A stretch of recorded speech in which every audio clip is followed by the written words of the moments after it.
makambo ya ndeko Jean-Marc Kabundi ndezo kana assemblée bon tuzo singa kaka ensemble ça musa nango toza na état de droit pétition ekotaki bango moko na assemblée bayebi nde nini ba osapo bango leka moment où tu es en état de droit comme nous sommes il faut gérer en état de droit il faut pas banaliser il faut gérer en état de droit ndeko Jean-Marc Kabundi dossier na wana bani donc il faut ensemble il faut vendre ko solo là pour jamais deuxième personnalité ensemble bogo saka décision mo boyaka batumsuba me compta batumsuba créer clic mo boyana pour bazala idée moko pour ekende Jean-Marc Kabundi azali banda wa normalité toza me content expliquez-vous que bateau bazali censé assurer bon fonctionnement de l'institution,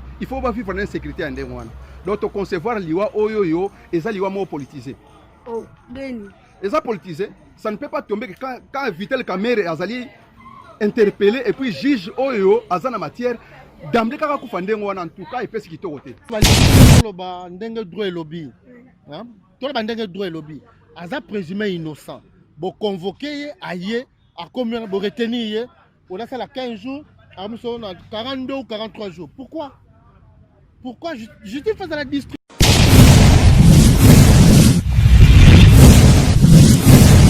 Aïe, bonjour, bonsoir, na balandia Teddy Mola TV, Babi, le loser Koinda, l'actualité Kaneng Ezobi, Matola Lika, Boto, la Moukajus présidentielle à Koufi, le lo Baimbo, Kabaza, vraiment très fâché, et puis au Bakissa Markambo, Jean-Marc Kabound, l'Indenge, à Longwe, na Parlement, vraiment, Baimbo, Katosa, commune, Monsongolo, Pakana, Katakim, Banambo, Kabasiliki, non, ça face au micro, Yobeka Kotou, na Bavi, à Moko, la mort, parce que na Monde Bango, déjà, Baza, très fâché, Kuna, la Kati, non, Linga caméraman, Nanga, et Bakoben, Danga, tout Kotou, na Bavi, à Batumi, voilà.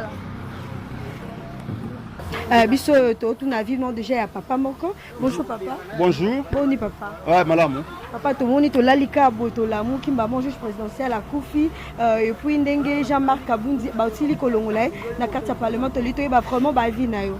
Vraiment likambo ya disparition ya juge président ya cour Rwanda et pesi biso kanda donc ya kosakana te. Comment expliquez-vous que bateau bazali censé assurer bon fonctionnement de l'institution, il faut vivre dans une sécurité en démon. Donc, concevoir l'IWA Oyoyo et ça l'IWA politisé. Oh, Denis. Et ça politisé, ça ne peut pas tomber que quand Vitel Kamere Azali interpellé et puis juge Oyo Azana matière, d'amener Karakou Fandémon en tout cas, il peut se quitter au côté. Comment na yo mon ezanini? L'IWA ne utiwa babé za crise, alalika ba sali crise à Koufi. Bon. Pour na kasali crise à Koufi. Il faut passer à l'autopsie, si et seulement si à Koufi na crise au bon balobi. Oh, vraiment. Merci beaucoup. Bon papa Makamba Jean-Marc Kabound ndenge Basil Kolongola na parlement ba voter butu mususu pour ba remplacer place. Bon. Baloba en français en quelque chose malheur est bon. Nous sommes en matière à réflexion sur l'exabiso que coalition FCC cache ezalaka nango kaka de non na se eloko ezalaka nango te. Et qu'on permette les bisous sikoyo, tu as IDPS tout déclaré que mariage est contre nature, c'est à mon côté. C'est ça la réponse. Ok, merci beaucoup papa. Ah, quand tu continues à la barrage, ma vie à battre Basili qui m'a dit, tu as ma vie à battre, tout ça, tu as le bâti. Tu as la carte basée au silica, à la monument très fâché, ma vie très fâché à bien en loba, ma vie est vraiment en loba. Papa, bonjour. Bonjour madame.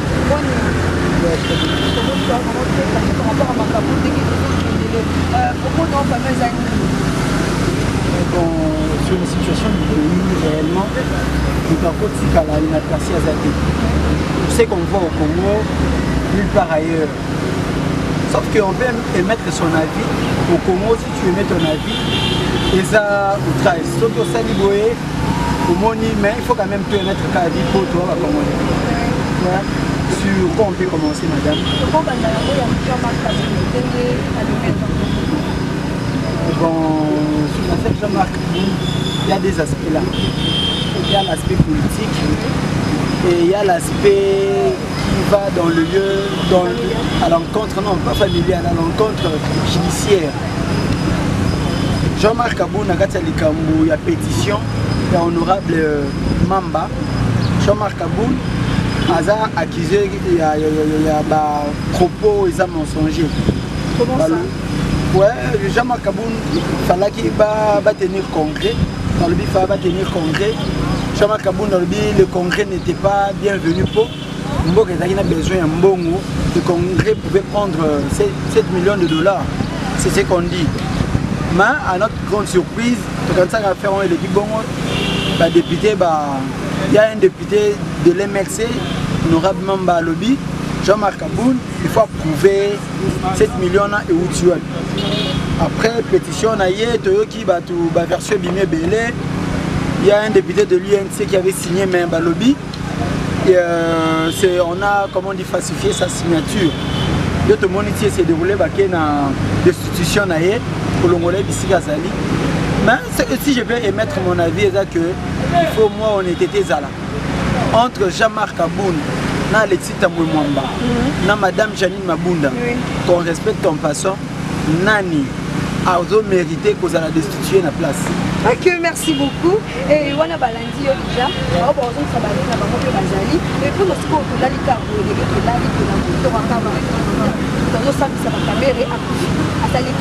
pour toi vraiment je sais pas ce que le Balini à propos de bon, c'est une grande personnalité. Elle a peut-être, c'est pas peut-être, mais avec le moyen qu'il a, la personne a de médecin. Entre guillemets, on nous dit seulement le oui dire. On nous dit qu'il était déjà pas bien portant, il était malade. Et il y a d'autres qui disent c'est un empoisonnement. Oui, chaque propos doit toujours être considéré. Mais c'est une personne, n'attaquons pas le côté faible qu'on dise que c'est un empoisonnement au détriment d'une personne ou d'une autre. Selon moi, c'est une personne. Tout homme est mortel. C'est le rendez-vous de commun. Ok, merci. Mais parce que c'est la période déjà à propos de l'ennemi.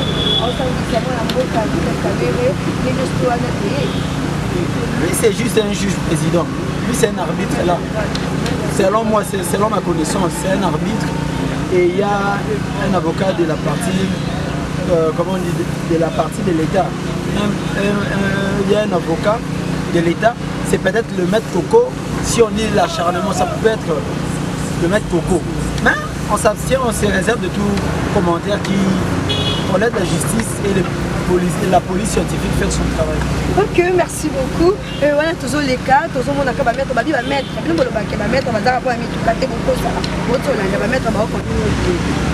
ok, effectivement, tout ça vraiment na regret makasi. On ne parvient pas à comprendre tout ça pour que nous n'ayons pas na Congo. Donc vraiment, ça vraiment étonnant. Mais ce qui concerne la mort, il y a président. Et ça, comme ça m'a cassé, puisque le président est toujours malade, et subitement comme ça, il est parti. On ne pouvait pas comprendre le juste des années. Mais Totikal toujours n'a pas point d'exclamation et pas point de. Il y a pour se poser des questions. Qu'est-ce qui se passe au juste?